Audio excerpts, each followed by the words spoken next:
ఓం నమః శివాయ.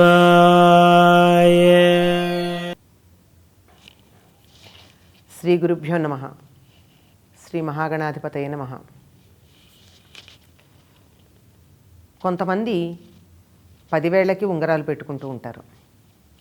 ఈ పెట్టుకోవడంలో ఏదో ఫలానా వజ్రము లేకపోతే రత్నము వేసినటువంటి ఉంగరం ఈ వేలుకు పెట్టుకోవాలి, ఫలానది వేసింది ఈ వేలుకు పెట్టుకోవాలి అని చెప్పి జాతకరీత్యా రత్నశాస్త్రం తెలిసిన వాళ్ళ దగ్గరికి వెళ్ళి చాలా కష్టపడి చేసుకుంటూ ఉంటారు. ఇవన్నీ ఒక ఎత్తు. కానీ సాధారణంగా ఇదంతా అతి చాదస్తానికి పోయే వాళ్ళు చేసే పని అయినా సాధారణంగా ఒక్క ఉంగరం పెట్టుకునేటటువంటి వాళ్ళు మనకు కనపడుతూ ఉంటారు. ప్రాచీన కాలంలో ఎంత ధనవంతులైనా 10 వేళ్లకి ఉంగరాలు పెట్టుకుని ఆర్భాటంగా కనిపించేవారు కాదు. ఒకటే ఉంగరం, అది కూడా వివాహ సమయంలో వధూవరులు ఒకరికొకరు పెట్టుకునేటటువంటిది.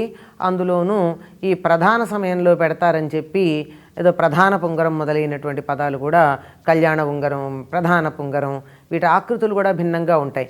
ఇట్లాంటివి ఉంటాయి. ఇది మన దేశంలోనే కాదు, ప్రధాన సమయంలోనూ అంటే ఎంగేజ్మెంట్ అని చెప్పేటటువంటిది. కానీ మన ప్రధానం వేరు, ఎంగేజ్మెంట్ వేరు.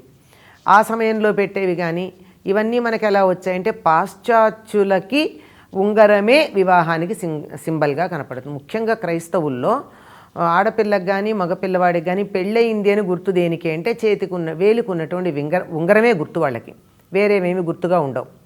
ఇది ఏ వేలుకు పెట్టుకుంటారు అన్నది వాళ్ళు పెట్టేది సరైనటువంటిది. మనం కూడా చెప్పింది సరైంది. ఎందుకంటే చేతికి ఉండేటటువంటి వేళ్ళు అన్నింటికీ పేర్లు ఉన్నాయి. ఏదో అంగుష్టం అంటే బొటన వేలు, తర్జని చూపుడు వేలు, మధ్యవేలు, ఇది ఉంగరం వేలు, ఇది కనిష్ఠిక. కనిష్ఠిక అంటే చిటికెన వేలు. ఈ ఉంగరం వేలుని సంస్కృతంలో అనామిక అంటారు. పేర్లేందిటిది. ఈ పేర్లేని దాన్నే మనం తెలుగులో ఉంగరం వేలు అంటున్నాం.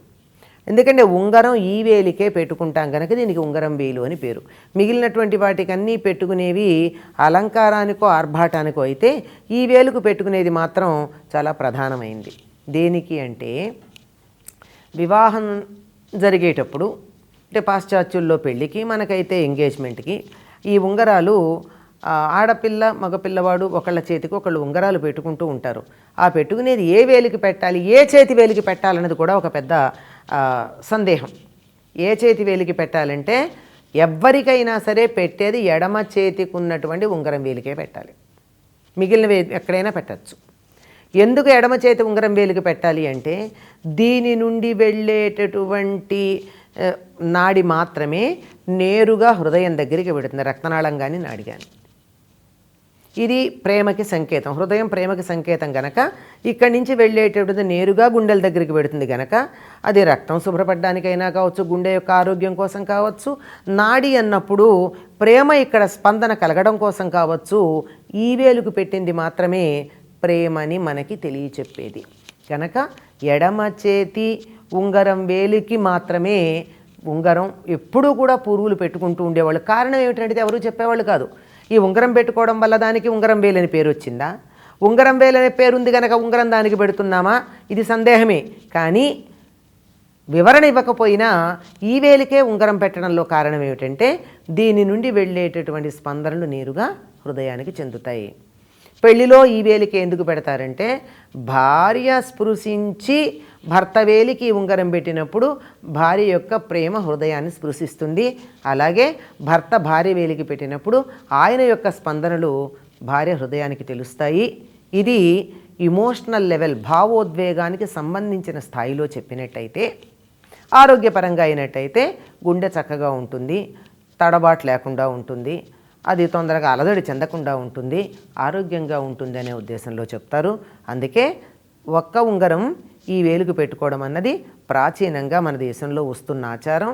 మిగిలినవన్నీ అందం కోసం, అలంకారం కోసం, తనకున్నటువంటి ధనాన్ని ప్రదర్శించుకోవడం కోసం ఉన్నాయి. ఈ మిగిలినవి ఏదో ఈ వేలుకు పెట్టుకుంటే కుజుడుకు మంచిది, ఈ వేలుకు పెట్టుకుంటే రాహుకు మంచిదనేవో చెప్తారు. అది వాళ్ళకి సంబంధించిన విషయం. సామాన్యమైనటువంటిది అయితే మాత్రం ఈ వేలుకు ఉంగరం పెట్టుకోవడం ప్రధానం.